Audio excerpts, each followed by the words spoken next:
So in lesson 73, having looked at the low shot, we're now going to look at the high shot. Now obviously the amount of loft on the club face affects the flight of the ball. A wedge is going to hit the ball high and a putter isn't. It's as simple as that. But within that framework, let me just show you a 6-iron. I can still manipulate the loft of the club within the swing. Okay? And a lot of you will think that if you do that, you'll be less accurate.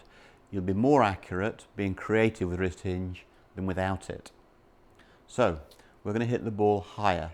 Now I'm 160 yards from the flag. The flag's behind the tree. So I'm going to hit you a straightforward 6-iron, and in all probability it's going to hit the tree in front of me.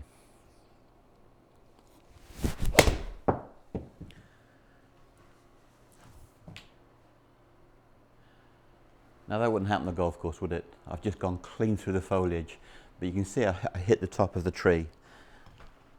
I won't be too embarrassed to go up there and make a decent score. You get enough bad shots of golf to take the good ones when they're lucky. Now, if I was going under the tree, I'd take the wrist out. So I'd be hitting with no wrist hinge, as I demonstrated in the last section. But now I've got a 6-iron, but I need 8-iron trajectory. How do I do that? Well, it's very simple. It's just knowing which part of the body works. So, with the low shot, there was no wrist hinge. With the high shot, the wrists are going to work early. So you're going to have the most wrist hinge in the least amount of time. And then, boy, on the way through, you're going to have to be every bit as creative as you can.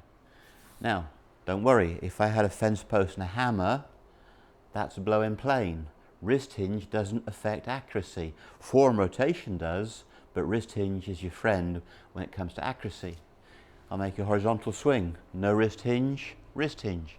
I can be non-wristy in plane, I can be active wristy in plane. But if I want the high shot, it's the active wrist shot that I need. So, setting up normally, the ball could be a little bit left of centre, not much, a couple of inches left of centre.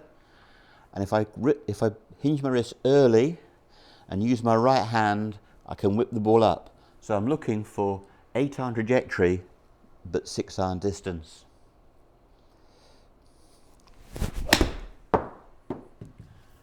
So you can see I got the ball up over the tree and happily got it 160 yards, which is about right for me, 160 through the air. So you can see from the vapor trails, the first shot hit the top of the tree and the second shot went nice and high.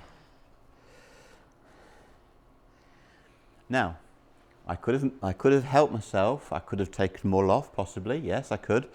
Might not get the distance I need. The other thing I could have done, I could have added some fade spin, because fade spin allows me to add loft the club face. But hopefully what I've just demonstrated to you here is that my normal 6-iron had this trajectory. Simply by adding lots of wrist hinge in, I increased the trajectory greatly, but I didn't lose the accuracy. I think you can see that both shots were down the same channel. So let's do another one for you. I don't have to go down the handle on this, just the normal holding the club normally. All I'm thinking is hinge and release.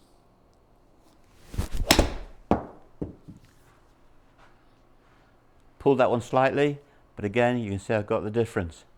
You'll also notice my body language, that I'm working the hands that quickly. Looks a little like Sevi. There's lots of stuff going on. It's creative. Okay, you need good hands to do that. As I said to you in a previous section, when Sevi was a youngster, he had one club to practice all his shots, and he learnt to manufacture high shots with a 5-iron only. He could play bunker shots with a 5-iron. Okay, you may not have Sevi's ability, but you do have the knowledge now, and you now know that if you hinge your wrist early and are creative coming through, the ball's going to go much higher for you. And don't worry about the height, accuracy will be for free.